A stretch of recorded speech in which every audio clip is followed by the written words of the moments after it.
දෙවන අධීරයේ සම්මාන ප්‍රදානයේ අනතුරුව අප සූදානම් තවත් සුවිශේෂී වූ කර්තව්‍යකට යොමුවන්නට. රාජ්‍ය නාට්‍යවලදී 2024 වර්ෂය වෙනුවෙන් වන සමරු කලාපය පිළිගැනීමේ අවස්ථාවයි දැන් එළඹෙන්නේ. සංස්කෘතික කටයුතු දෙපාර්තමේන්තුවේ සහ රාජ්‍ය නාට්‍ය උපදේශක සභාවේ උපදෙස් පරිදි මුද්‍රණය කළ සමරු කලාපයේ මංගල පිටපත් ගරු අමාත්‍යතුමන්ට එවැගේම අද දවසේදී මේ පරිශ්‍රයට සැපැමිණි සම්භාවනීය අමුත්තන්ට පළමු කොට පිළිගැන්වීමටයි එළඹෙන අවස්ථාව. එවෙනුවෙන් මම ආත්ම ගෞරවයෙන් ඇරයුම් කරනවා සංස්කෘතික කටයුතු දෙපාර්තමේන්තුවේ අධ්‍යක්ෂතුමිය යසින්තා ගුණවර්ධන මහත්මියනි ඔබතුමියට ගෞරවයෙන්. වගේම එතුමිය සමග එක්වන ලෙස ගෞරවනීය ආරාධනාව රාජ්‍ය නාට්‍ය උපදේශක සභාවේ ගරු සභාපති ජ්‍යෙෂ්ඨ කතිකාචාර්ය චන්ද්‍රසිරි போகமோ மகாத்மாவினி ඔබතුමාට.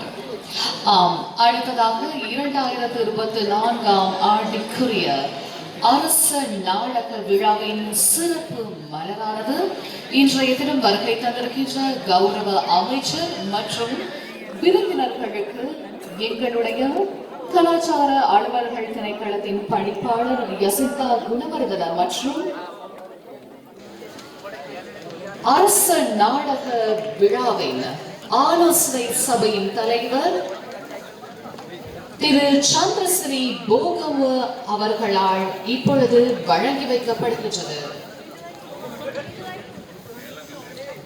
පරසිප්පෙනි රාජ්‍ය නාට්‍ය කුලලේ අභිමානය ආකාරයෙන් කොළඹ නෙළුම් පොකුණ පරිශ්‍රයේ දිගහැරෙද්දී 1950 දශකයේ අගභාගයේ සිට 74 වසරක් පුරාවට මේ ගමන් මඟ ඉතිහාසයේ සිහිපත් කරමින් අනාගතයට තම පියවරක් මේ වෙනුවෙන් මේ සමරු කලාපයේ දැක්වීමත් ඉතාමත් සුවිශේෂී වූ අවස්ථාවක් වශයෙන් අපට හඳුන්වා දෙන්නට පුළුවන්.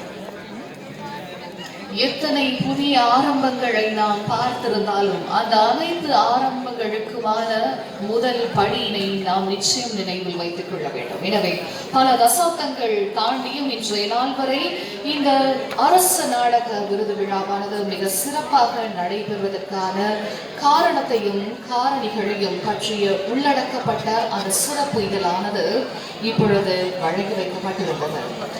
අද මේ වේදිකාවේ ඉද නාට්‍යයට විතර